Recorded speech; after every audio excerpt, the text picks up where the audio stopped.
Most High in Christ. Let's clap it up. This is the Isupk Wednesday night scripture breakdown class. We had a little some difficulties getting this class up, but nonetheless, here we are. We got it up and running. Anybody got any questions? Let's start off with questions. Any questions online? Any questions in the room? If not, Arya, you had something? Sir. If I may, sir, and this is dealing with the climate that we're in right now with our women and the men of Israel. What is the mindset of a sister who sees a brother who may be in authority, but he's not a brother? If you understand where I'm coming from. You said he's not a brother. He's not a brother. He's not very masculine. He's all the way on the other side. What? Okay, so you saying a sister sees a brother? Wait, okay, give it to me again one more time. I don't know what the rules and regulations are, but he's gay. Okay, and he's an authority. An authority of what? He's an authority at a slave. He's an authority of a group of people. Okay, he's in charge of a certain amount of people. It threw me off because being effeminate, you shouldn't be in charge of nothing. But I definitely, I get what you're saying, and that's a commonplace nowadays. People that are LGBTQ are put in positions of leadership, are put in the forefront because that's what's promoted. That's how they want our men to be, and it's damn near like it's an incentive. Like, okay, if you accept this lifestyle, then we'll put you on top. But go ahead though. Yes, sir. And when the women basically will respect them, more so than they would respect a brother that's standing strong, that's standing on top of being masculine. He's masculine. He's doing the right things, and he's doing brotherly things. Yeah. So what? It's basically the mindset of a sister of one of our 12 tribe sisters that see that. And what is their projection toward men who are men? Okay. Raj, give me in the scriptures where the snake told Eve he'll turn her into a god. It's the same thing. It's the same in the same fashion where our sisters look to our oppressor like he's the most precious thing on earth. They'll bow down to our oppressor. They'll submit to his authority. But when she go home to a black man, she cussing him out. Right. Pretty much our sisters, they will lean towards or go into the direction of what they presume as power, what they presume as who's on top of this society. And right now, who's on top of this society is the LGBTQ people. So whatever is popular, pretty much that's where a woman is going to head towards. Whatever popular, whatever fashionable, or any sense of power. And that's pretty much in a nutshell why the black woman is just won't get right with her man, with another black man. But she'd be so quick to submit to our oppressor. She'll be so quick to submit to some LGBTQ half of a man. You got that scripture, Raj? Verse 3. Let me see where you at. Let me get there with you. You can call it out. Call this book of Genesis, chapter 3, and verse 3. Okay, let's see. Genesis chapter 3, verse 3. All right, let's read that. Now the serpent was more subtle than any beast of the field, which the Lord had Matter of fact, let's start at verse 1. Shalagia. This is a good chapter.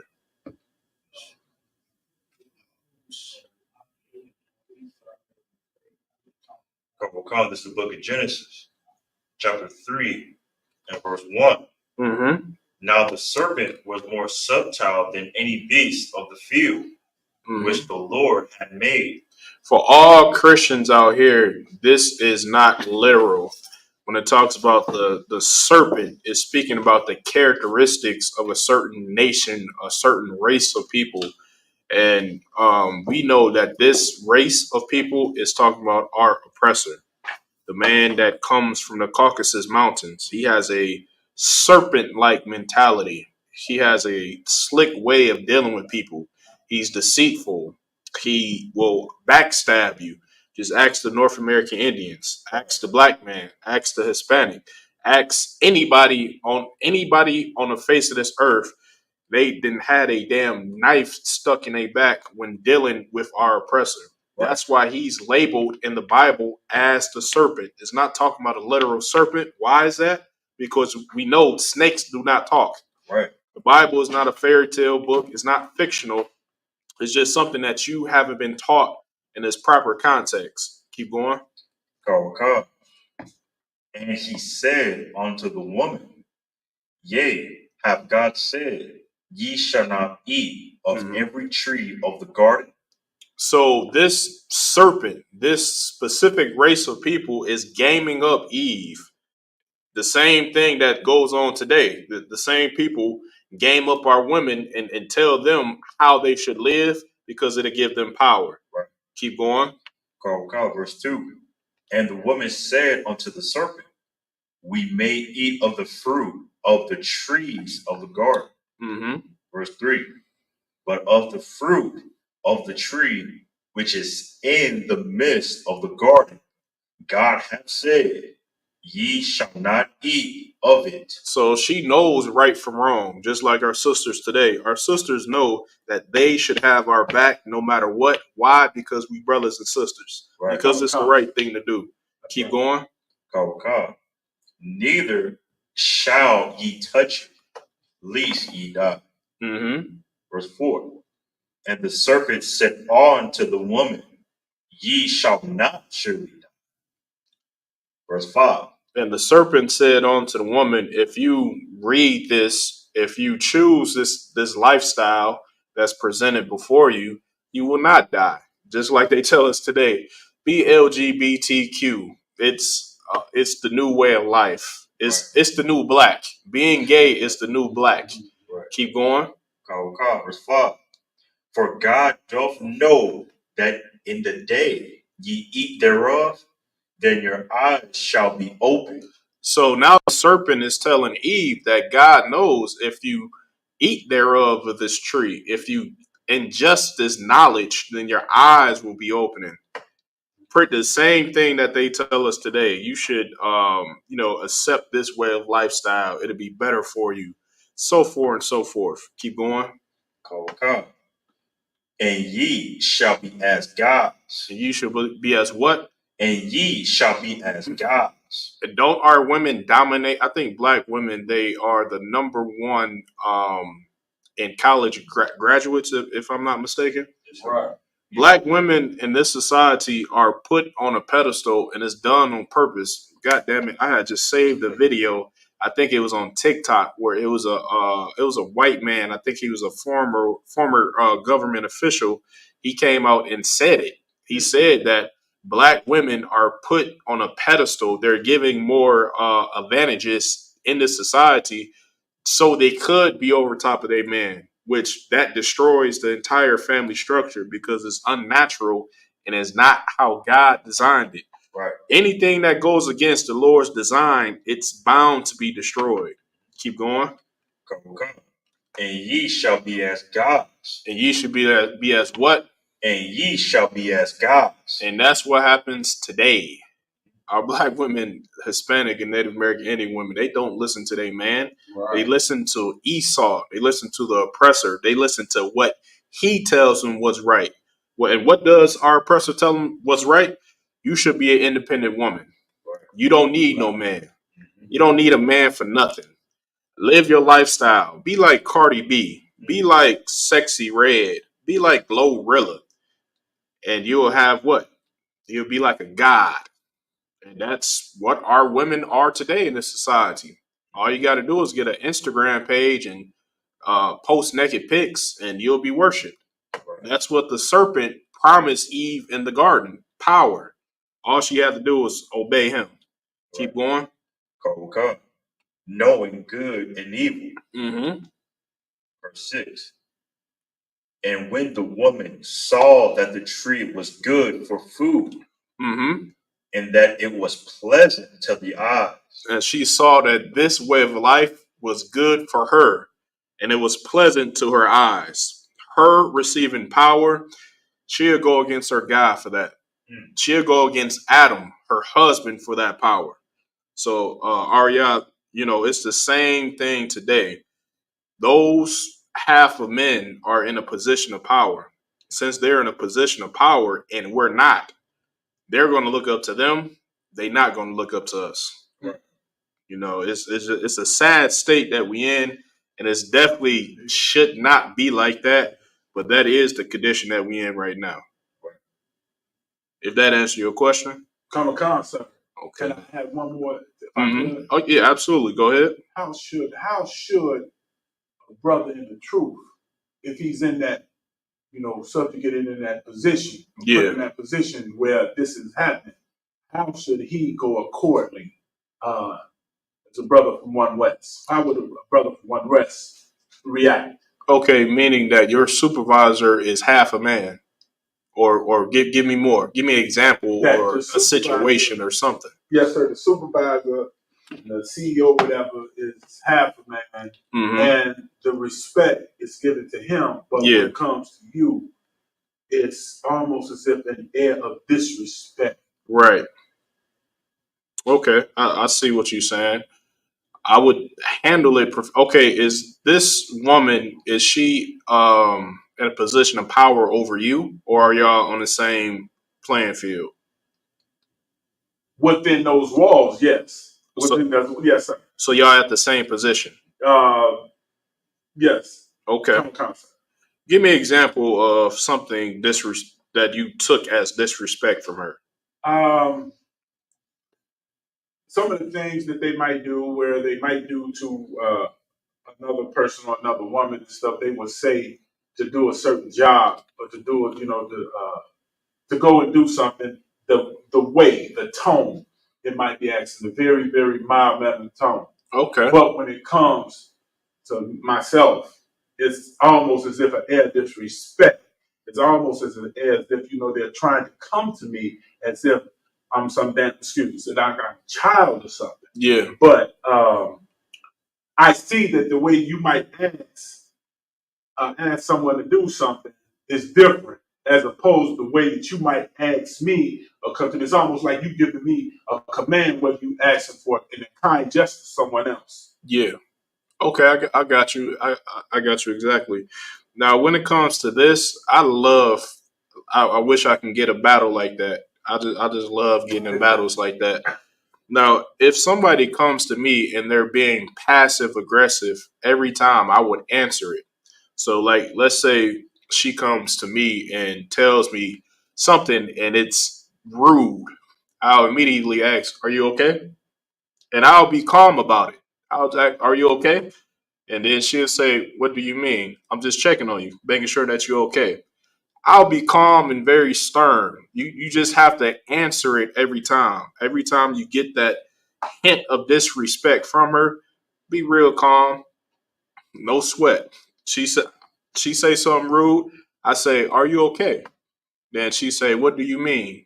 And I say, "I'm just checking on you." She say, "Yeah, I'm good." I say, "Okay, no sweat." Go about my way. Mm-hmm. But you have to answer it every time so she know you ain't no bitch. Yes, It's a way to be to combat ignorance, but at the same time keep a level of professionalism. Just let a motherfucker let them know. Like I ain't something to be played with. Now we can go there if you want to. Right. I'm keeping it real cordial with you. You better relax because I'll take it there with you. And once you give that off to a person, they'll back up. But if you don't answer it every time, they're gonna keep giving it to you every time. So you just want to, remain calm. It's like it's a battle.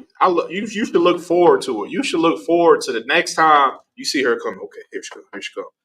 And just let her have it. Let her have it. Nice and professional. No sign crest. Josh, I was going to say, so would a precept be the harmless as a dove? let's read that.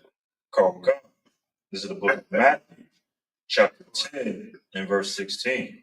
Mm-hmm. Behold, I send you forth as sheep in the midst of wolves. Mm-hmm. Be ye therefore wise as serpents and harmless as doves. Yeah, that's an excellent precept for this situation. You just want to be on your toes. At the same time, you're not going to bite her, but you're going to show her a little fang. Right. You can show her a little fang. Like this fang could be in your. If you want to take it there, it's a battle. Jeremiah, he said it the best. He said, "Life is warfare. Every day that you wake up is a war. Whether it's addiction, whether it's women, whether it's your job, your slavery, whether it's I don't know your weight loss. It could be anything. But life is absolutely warfare, and you should just look forward to the challenge."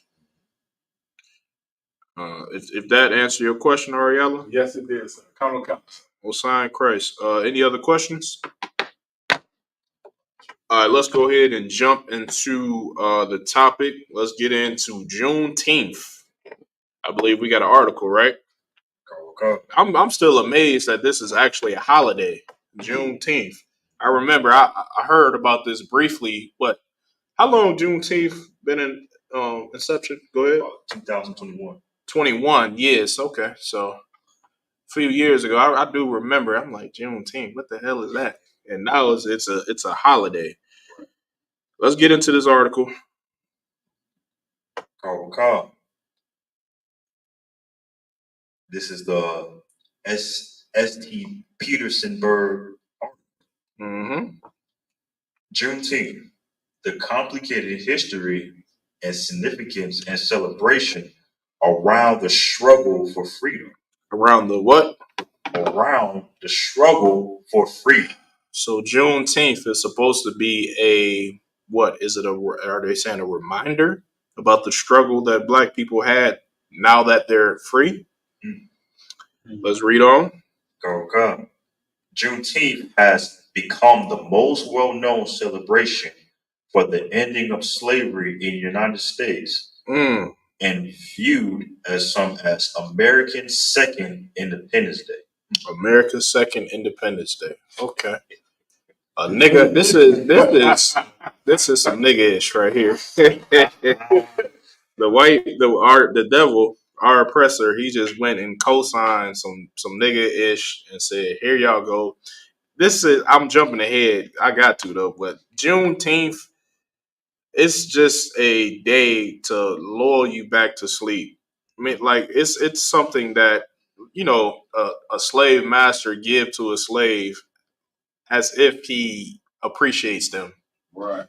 It's like you a field nigga. You've been working the fields for 5 months straight, and now here come master. He give you a T-bone steak. Mm. That doesn't mean that that don't mean master. He ain't that bad. All of a sudden, he ain't that bad. This is the same concept. Keep going. God. But the history of this important celebration is complex and often misunderstood. Mm-hmm. Juneteenth isn't a straightforward story of emancipation, nor did it necessarily improve conditions for many African Americans the next day or even the next decade. Mm-hmm. According to Aaron Stewart, the John Hope Franklin Professor of Southern History at the USF St. Petersburg, an expert on Civil War and Reconstruction. Okay. Juneteenth is neither the beginning nor the end of something. Madeline said, the end of Civil War and the ending of slavery didn't happen overnight. and was more a lot like jagged edge than a clean cut. Dating back to 1865, the holiday commemorates the day when 250,000 slaves in the state of Texas, which became the last bastion of slavery during the final days of Civil War, were they declared freed by the U.S. Army. Okay. Does it say anywhere in there that they found out 2 years later? Is that in there? Juneteenth is forgot the exact history, but correct me if I'm wrong. Juneteenth is when a certain amount of slaves they found out about the emancipation 2 years later. So I'm just curious, why would we celebrate that? We celebrating niggas that didn't know that they were so called free for 2 years. Right. Have y'all heard about that? I'm just like, why not have Emancipation Day or something like that? Why are we celebrating niggas that was in slavery additional 2 years? Right. Any more? Let's get down to this one. Okay. Emancipation and the fight for justice. Some slaves in the Confederate States were technically freed as early as January 1st, 1863. Okay. The day when the Emancipation Proclamation was signed by President Abraham Lincoln and went into effect.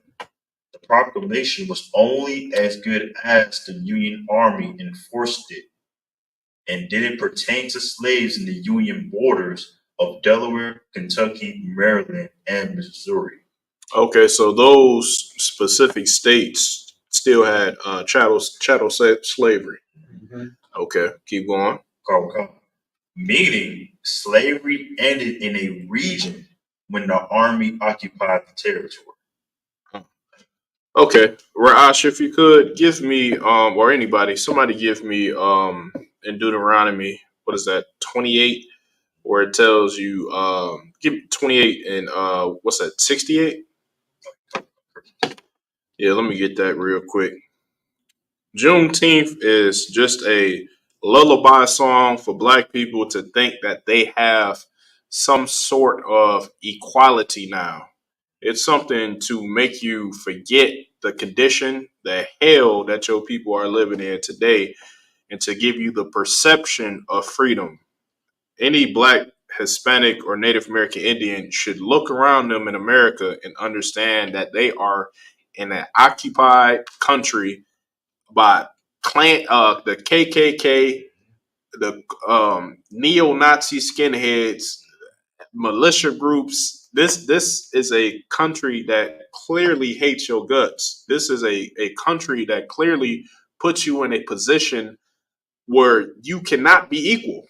It's impossible. It's idiotic to even think that you got equality here in America. Right. In 2024, 1964, 1905, 1863, you never had equality in America, and there's nobody on the face of the earth that can say that that statement is wrong. Right. You got that? Okay. All right. I hate to tell everybody the truth, Rosh, but we got to do it. Right. If we don't tell our people the truth, we just gonna die off in this land slowly, right. Slowly but surely. If it wasn't for the Most High Christ and the Isupk, like we really would have no hope here in this land. The Black Panthers, they couldn't do it.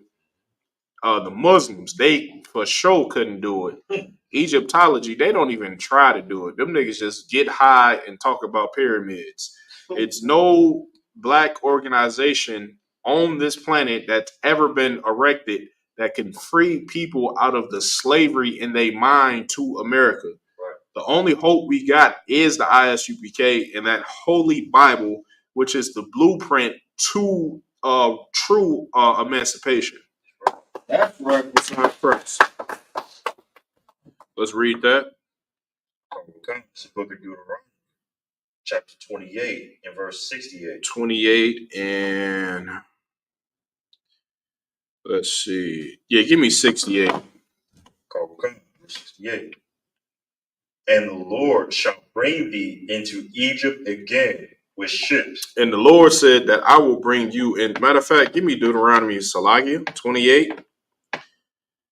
Give me verse 1. Let's start here. Book of Deuteronomy chapter 28 and verse 1. And it shall come to pass, if thou shalt hearken diligently unto the voice of the Lord thy God, to observe and to do all his commandments, which I command thee this day, that the Lord thy God will set thee on high above all nations of the earth. Damn, imagine if our forefathers, if us, because we are our forefathers, imagine if we listened back then and we'd be on high right now, drinking out of gold cups. This would have been a 100-year bottle of scotch I'm drinking on right now. Eating bison and lamb and just living the life. 4-5 ribs, kids running everywhere. We only in a country that's pure Black, Hispanic, and Native American Indian. If we would have listened, I pray we listen now. Keep going. Verse 2.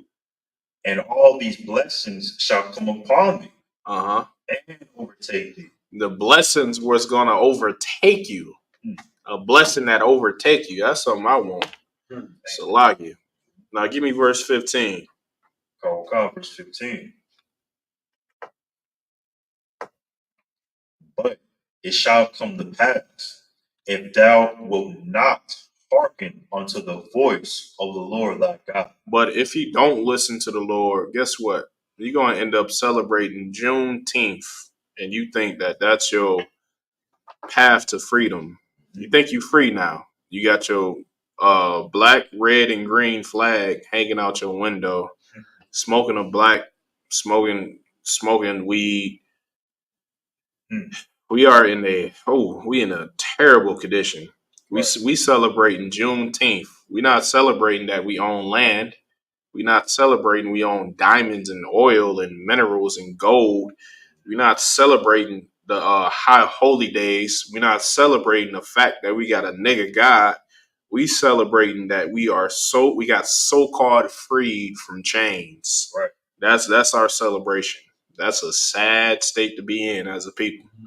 Meanwhile, our oppressor going to be celebrating next month. Going to be celebrating the 4th of July, Independence Day, true independence, where they own a country with water and mountains of gold in California, and silver and ore and iron and coal, and got a military that you wouldn't believe. That's what they're going to be celebrating on their Independence Day. They're going to be celebrating their wealth. We celebrating us getting out of chains. That's our celebration right there. We're not celebrating to accomplishments. We celebrating getting out of chains. Right. Keep going. Book of Deuteronomy chapter 28 and verse 15. But it shall come to pass, if thou wilt not hearken unto the voice of the Lord thy God, to observe, to do all his commandments and his statutes, which I command thee this day, that all these curses shall come upon thee. All these curses shall come upon thee. And that's what happened to us as a people. Let me get 68. Verse 68. And the Lord shall bring thee into Egypt again with ships, by the way whereof I spake unto thee. Thou shalt see it no more again. And the Lord said that he's going to bring us into Egypt again, meaning he's going to put us into slavery again. He did it once in the actual physical land of Egypt. Now he's saying that he's going to bring us back into that same type of bondage, that same type of slavery that we dealt with in Egypt during the time of Moses. Keep going. And there ye shall be sold unto your enemies. And we shall be sold unto our enemies. Man, I mean, I think black people are famous for that, for having for sale signs, right? That's what we famous for. I don't think the Jewish man is famous for having for sale signs, Negroes for sale.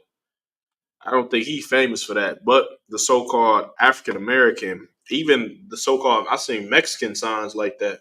The 12 tribes of Israel, we are famous for those damn slavery signs being sold, just like it was prophesied by Moses right here. What was that? 2,000 years? No, that was like 4,000 years ago in Egypt. And it happened to us. And we living out the residue of this prophecy, celebrating Juneteenth. Go ahead. Okay. And there ye shall be sold unto your enemies. And we shall be sold unto our enemies. Just now, today, I had read an article about a young black woman. Matter of fact, see if you can pull that up. It should be in a roundtable of truth chat. It's a young black, beautiful black woman. She was on a dating app, right? She went on a date with an oppressor. And the very first date that she went on with this oppressor, he chopped her whole body up and spread the parts throughout the city of Waukegan. They had to identify her by her arm that they found on the beach. Yeah. Like, we don't realize the type of oppression that we under. And Arya, this go back to your question. What in the hell are you doing going on a date with a white man? That she sees power in a white man. It's not physical power. Of course, she see that in us, but she sees the spiritual backing of Satan that our oppressor has. So just like the scripture calls him the son of the morning because he shines bright. That's that shine that he has because his military power controls the entire earth. That's why she went on that date with him. It damn sure ain't nothing physical. They look like dogs, smell like dogs, and they bland. They don't have any flavor. They can't pick up on social cues. Like just talking to them is, you just see like they really don't have spirit. They don't have soul. They missing rhythm. We got something that they don't have. And anybody with two blind eyes can see it. I mean, even to the point where have y'all seen the Japanese lately in Japan? Hip hop music is taking over Japan like something that you wouldn't believe. I seen a Japanese person rapping like 3-6 Mafia, rapping like Project Pat. He had the whole cadence down and everything. Our spirit, the Lord says what? That we are the salt of the earth. You can't get it anywhere but from us. We got something that nobody has. Right. And if we have something that nobody has, why would our women even venture off from us? Right. When obviously we are the salt of the earth. Why? Because our oppressor, he shines like the morning star because of military power. Where we at? Come. This is the book of Deuteronomy, chapter 28, and verse 68. Mm-hmm. Thou shalt see it no more again. Ooh, that part right there always hit me. The Lord said, thou shalt see it no more again. What shouldn't we see anymore? Our homeland. I mean, every time I read this scripture, I get homesick. Like, God damn, I really, truly don't have a homeland. The damn Chinese can go back to China. The East Indians can go back to Pakistan and India. The Africans, they can go back to Africa with bumblebees and everything like that. The Hawaiians, they go back to the Pacific Islands. Everybody has a origin. Everybody has a homeland that they can go to, except for you niggas and Hispanics. We don't have our homeland anymore. And that's something that just cripples us. And it's something that we don't even process. Right. Black people don't think about that. Black people are too concerned about weed, getting with Cardi B, paying your bills, not getting shot by your ops, not getting shot by the police. We got so much to think about We don't even have time to process. Like I'm in a world with no origin. I have no history. I have no beginning. I have no true culture, no true identity and culture. We so jammed up here in America, our mind don't even consider. Somebody give me that scripture where it said that they don't consider. You can just type that up in the coordinates, it should pop up. We in a real jammed up state here as black people here in America. Thank God to the Isupk, to the Most High in Christ, that He woke our spirits up and allowed us this knowledge, because we could be the walking dead out there.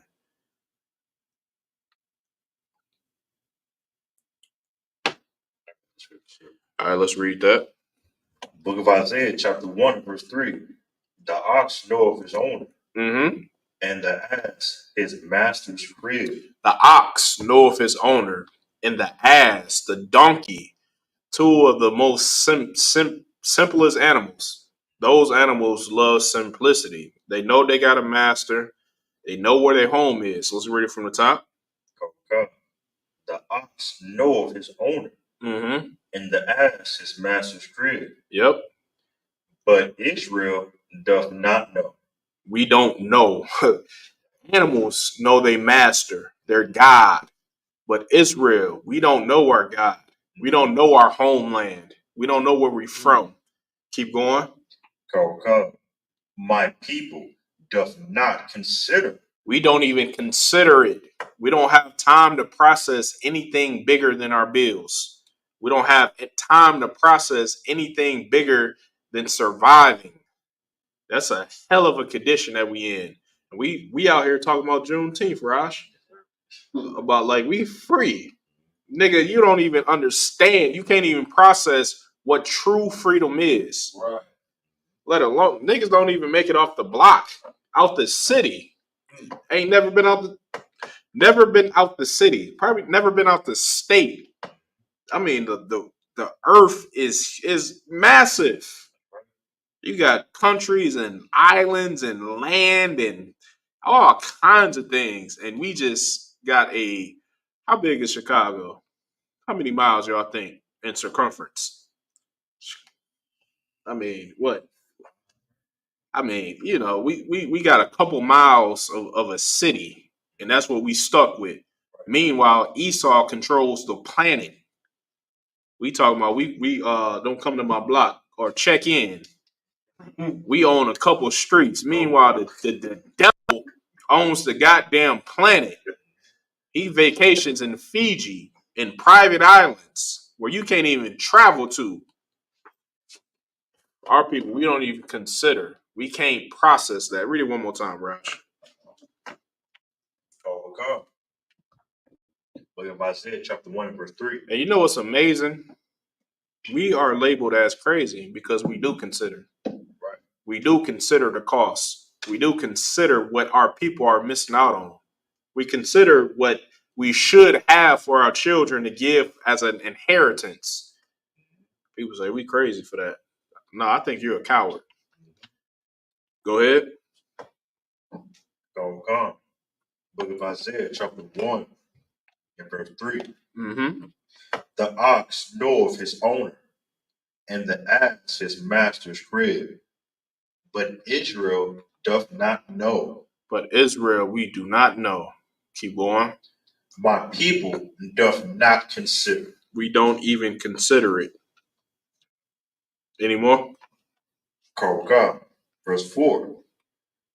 A sinful nation, a people laden with iniquity. A sinful nation, a people laden with iniquity. I mean, it's like sin is tattooed on us. I mean, not only to the Most High, but across the planet. Our people are known for what? O Block. Our people are known for 63rd. I'm not from 63rd. Our people are known for ops. Our people are known for weed, for Molly Percocet, rapping, drill, a switch, codeine, lean. That's what our people are known for. The Lord said, "A people laden with iniquity." I mean, it's etched into us. It's our persona. The persona of a black man is crime. Keep going. Come.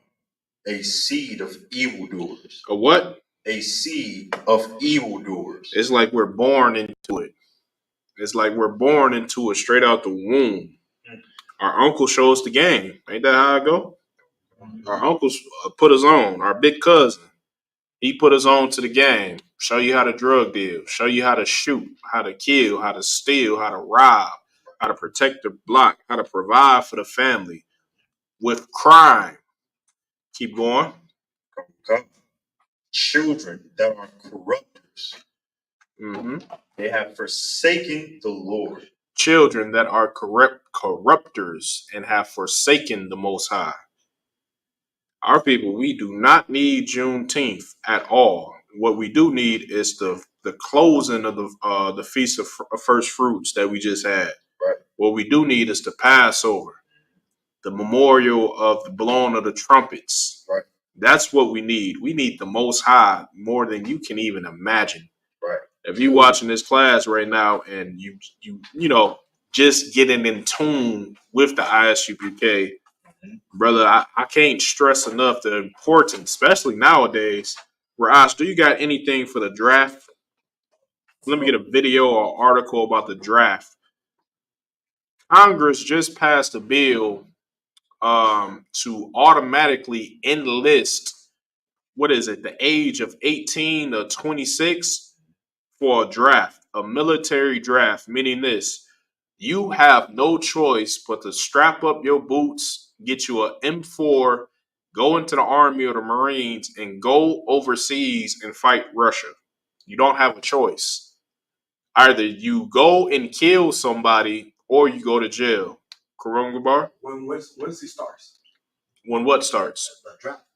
The bill already passed. You go on to war. I was just messing with you, brother. Bar said, "Man, I ain't shoot nobody." Yeah,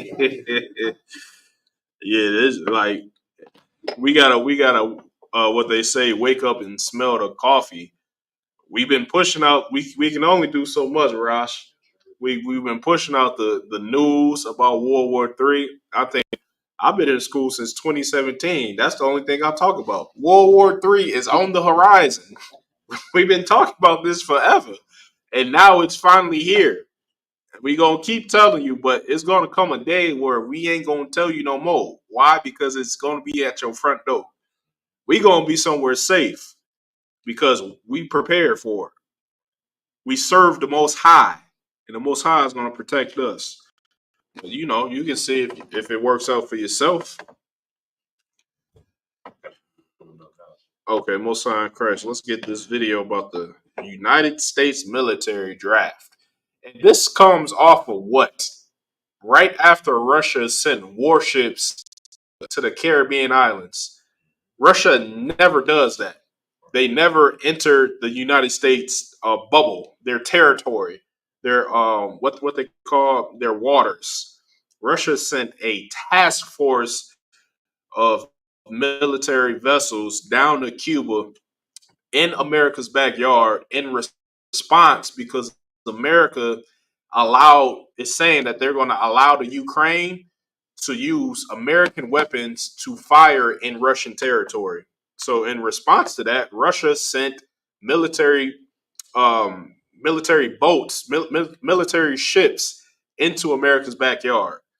Then, in response to that, they went to North Korea and signed an agreement saying that if anybody attacks North Korea, that Russia will come to their aid. North Korea said if anybody attacks Russia, that North Korea will come to their aid. These are two nuclear powers. The chessboard is being set, and it's finna go down real soon. You got that? All right, let's play it when you got it.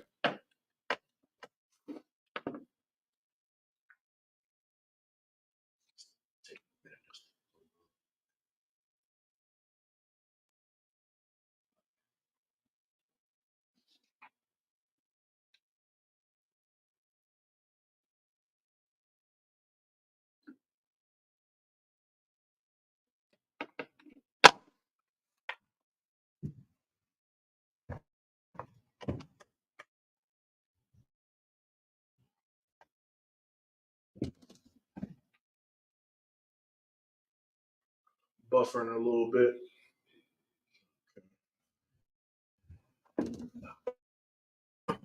It works itself out. A selective service is already mandatory for males, U.S. citizens age. And we worried about Juneteenth. We celebrating Juneteenth. Meanwhile, in Congress, they sending want to fight. The Russians is war tested. They're like war hungry. Like they look. Okay, America is a soft country by the perspective of the world. Russia is not. China is not. Those countries are, I would say, brutal. They look for war. They breed their sons and daughters for war. America breeds your sons and daughters for LGBTQ. That's here in Babylon the Great. Other countries, they raise their sons up for war. And Russia happens to be one of those countries. Some of the stuff that's in this book. I'm on page 112. Let's go to the next one.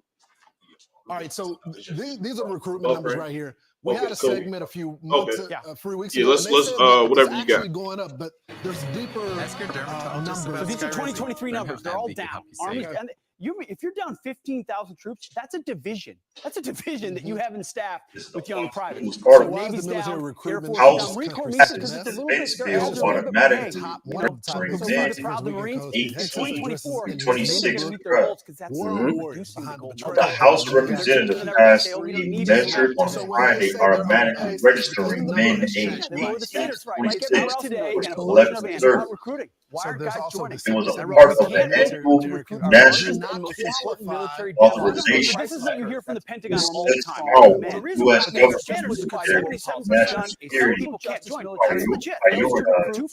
the next medical records and other the years in the authorized in this book. I'm on page 112. $95.2 billion in military spending and $9 billion increases for 3 years. And they said that it's actually going up, but there's deeper. Hasn't been open over they're all down. If you're down 15,000, that's a division. U.S. division that you have in staff to register young privates. for the selective service. Air Force is down. They know think about it. That age, that's where it's at right now. But when the war actually pops off, they're gonna stretch that out. You're gonna see 17 to age 40. Like everywhere else in the They might go into 45, fuck around being 50. It all depends on the losses that they take, and they're gonna take heavy losses. If you like the war in Ukraine right now, it's like a test ground for World War III because it's so much new technology that's being used in warfare that hasn't been used before. It's been a very, very, very long time since two modern militaries went to war against each other. Usually it's America against some Arab with flip-flops and the AK-47. That's not Russia. That's not China. Right. They have military capabilities on the same playing field as America. So why America has been so enthused about sending weapons to Ukraine because they're testing their capabilities. In this new age of warfare, it's something that you do not want to be a part of. You got drones that you can't even see until they explode in your face.